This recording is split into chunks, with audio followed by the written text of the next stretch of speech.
28号上午，商务部长王文涛在北京会见雷蒙多。雷蒙多是自6月以来第4位访问中国的美国政府高官。他领导的美国商务部与中美经贸的关系最为密切，其下属的一个部门是实体清单的制定部门，对中美关系影响极大。因此，雷蒙多的中国行备受关注。27号晚，雷蒙多乘机抵达北京，商务部美大司长林峰到场接机。雷蒙多下飞机后与中方交流近2分钟。28号上午，商务部长王文涛在北京会见雷蒙多。在会见雷蒙多时，王文涛表示，中美经济关系不只关乎两国，更攸关全世界。中美的经贸关系不仅关系到我们两国也关系到全球的经贸关系，因此呢，也备受各方的关注。对，我关注到你曾经说过，对华的贸易绝大多数是良性的，将会且应该继续下去。我愿意跟你共同努力，为两国的工商界加强合作，创造良好的政策环境特别是促进我们两国的贸易和投资能够稳定的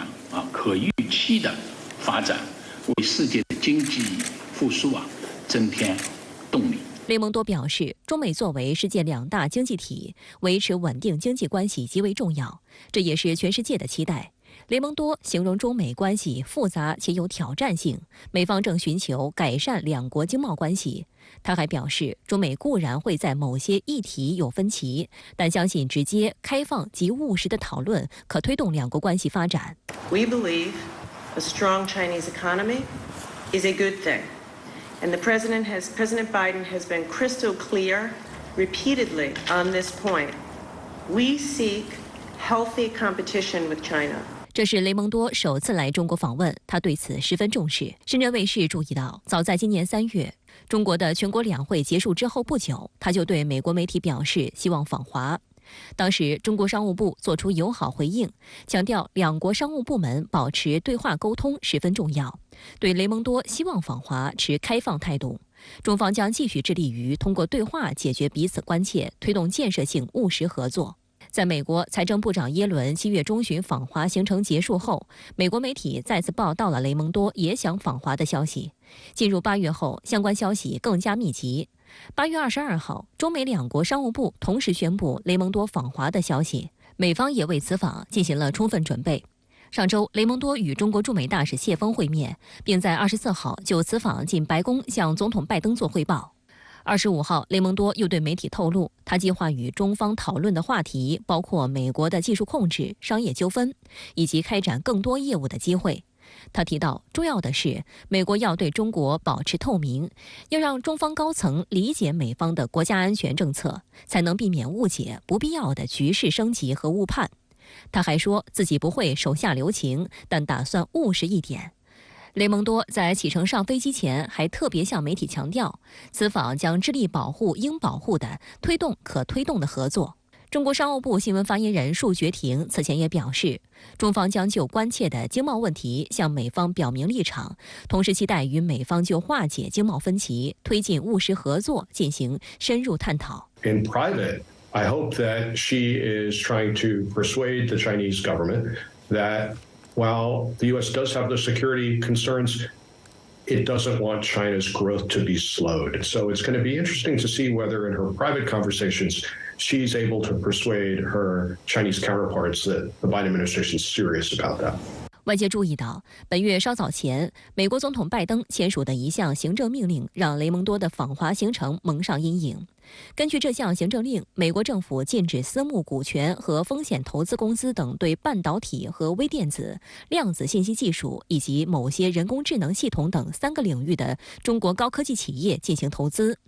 据彭博社报道，雷蒙多计划在访问期间与中方就此成立一个工作组，预计将讨论美国对中国高科技产业的投资限制。此外，还包括美国波音公司能否恢复向中国交付737 MAX 客机、加、折等相关物项的出口管制等议题。外界还注意到，雷蒙多出发前往北京之前也有示好举动。21号，美商务部将27家中国实体从未经验证清单中移除。23号，美方将原本28号到期的中美科技合作协定延期6个月，并就条款修改与中方进行谈判。美国政府从4月份以来呢，也是比较明确地表明了这个态度，现在已经是不再用所谓的这个中美脱钩，而是说要去风险，同时呢又希望能够保持中美之间这样一种建设性的经贸关系，就是说美国还会保持这样一种出口管制的相关的这个措施这样一个矛盾的一个状态下，如果能管理得好的话。扩大共同的利益的话，那么中美之间的关系呢，经贸关系可能会稳定下来。纽约时报认为，雷蒙多访华肩负着2项看似矛盾的任务，一方面是增强美国对华商业关系，另一方面则是实施近年来最严厉的对华贸易限制措施。但尽管如此，多家外媒仍认为，与此前访华的布林肯和耶伦大多空手而回不同，雷蒙多这次较有可能在改善美中关系方面取得一定进展。So obviously the US companies want to be able to trade with China. Companies like Boeing want to be able to sell their planes to China again. US wants to export more to China. There is actually a lot of areas where US and China do cooperate. There is a lot of bilateral trade, and it is in the interest of both countries to have that continue. So there is a lot of benefits that she can talk about, unlike the previous visits, say with Blinken, where it was much more just about the controversies and not about the benefits. So I think you should definitely expect to see some kind of announcements on some kind of improved export market access for US companies. 当前这个中美虽然是存在着竞争美国所谓的一个战略竞争的一个问题，但是中美之间呢有确确实实呢存在着很多共同的利益特别是当前美国的这个宏观经济出现一些问题这个包括它的这个债务出现了这个不可持续的问题，这个再加上美国当前这个通货膨胀的问题没有得到解决。那么像中美之间稳定关系特别开展务实的合作包括特别是在经贸领域的合作对于美国来说也是非常重要的。雷蒙多被认为是拜登政府内部对中美关系影响最大的几个核心幕僚之一，也被认为是在对华经贸政策上最具影响力的内阁高官。他的个人从政经历十分丰富，曾担任美国面积最小的州罗德岛州历史上首位女州长。他任内强势推进减税，还删除了超过8000页的繁琐法规。值得一提的是，新冠疫情期间，雷蒙多严格执行隔离政策，之后被拜登延揽入阁，担任商务部长。美国商务部下设的美国工业与安全局管理着一长串的贸易黑名单及出口管制措施的制定，与中美贸易、科技产业合作密切相关，被认为是中美关系聚光灯下的机构。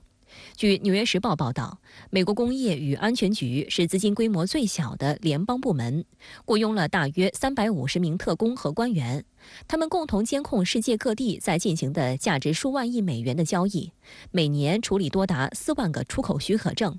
近年来，美国工业与安全局比以往任何时候都更加忙碌，半导体芯片已成为其工作的核心内容。